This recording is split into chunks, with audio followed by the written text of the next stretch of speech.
ঈশ্বরচন্দ্র বিদ্যাসাগরের লেখা অদ্ভুত আতিথেয়তা গল্প নিয়ে আজ আলোচনা করব, যেটা অষ্টম শ্রেণীর পাঠ্য বিষয়ের অন্তর্গত।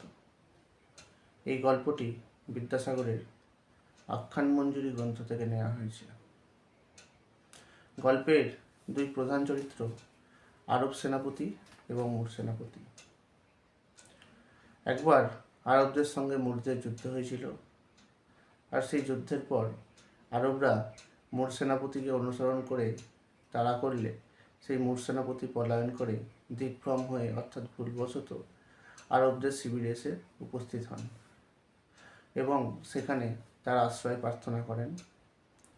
আরবরা পৃথিবীতে আতিথেয়তায় সবথেকে শ্রেষ্ঠ জাতি, তাই মুর সেনাপতিকে ক্ষুধা ও তৃষ্ণায় কাতর অবস্থায় দেখে তাকে আশ্রয় দিয়েছিল। এবং আরব সেনাপতি যখন মুর সেনাপতির সঙ্গে কথোপকথনে জানতে পেরেছিল তাদের পূর্বপুরুষদের সাহস পরাক্রম, এই অবস্থায় কিন্তু আরব সেনাপতি রাত্রে সন্ধিহান চিত্রে অর্থাৎ মনের মধ্যে একরকম শঙ্কা নিয়েই তার শরীর অসুস্থ বলে সেই মুর সেনাপতির থেকে চলে যান। আর মুর সেনাপতি কিন্তু আরব সেনাপতি চলে যাওয়ার কারণ বুঝতে না পারলেও তিনিও সেই সন্ধিহান চিত্রে রাতে শুয়ে পড়েন। ইতিমধ্যেই আরব সেনাপতি তার শিবিরের লোকদের দিয়ে মুর সেনাপতিকে খবর পাঠান তিনি যেন ভোরবেলা সূর্যোদয়ের আগেই তার শিবির ত্যাগ করেন। তার জন্য তিনি ঘোড়ার ব্যবস্থাও করে রাখবেন, যেহেতু মুর সেনাপতির ঘোড়াটি ক্লান্ত এবং অবসন্ন হয়ে পড়েছিল, তাই তার জন্য তেজস্বী এক ঘোড়ারও ব্যবস্থা করে দেন। ইতিমধ্যে ভোরবেলা উপস্থিত হলে আরব সেনাপতি মুর সেনাপতিকে তার শিবির ত্যাগ করতে বলেন সূর্যোদয়ের আগেই, কারণ কথোপকথনের সময় আরব সেনাপতি জানতে পেরেছিলেন মুর সেনাপতি আরব সেনাপতির পিতৃহন্তা অর্থাৎ পিতাকে হত্যা করেছিলেন।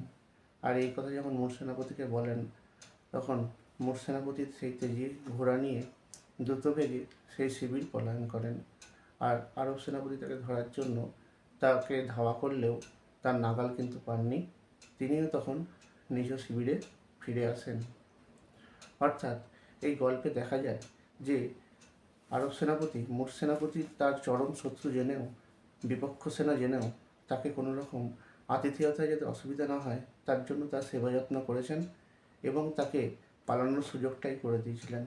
অর্থাৎ আতিথেয়তার ক্ষেত্রে এ এক অদ্ভুত ধরনেরই উদাহরণ। তাই ঈশ্বরচন্দ্র বিদ্যাসাগর এই গল্পটার নাম দিয়েছেন অদ্ভুত আতিথেয়তা। ভিডিওটি ভালো লাগলে তোমরা লাইক, শেয়ার, কমেন্ট এবং সাবস্ক্রাইব করে দিও। ধন্যবাদ।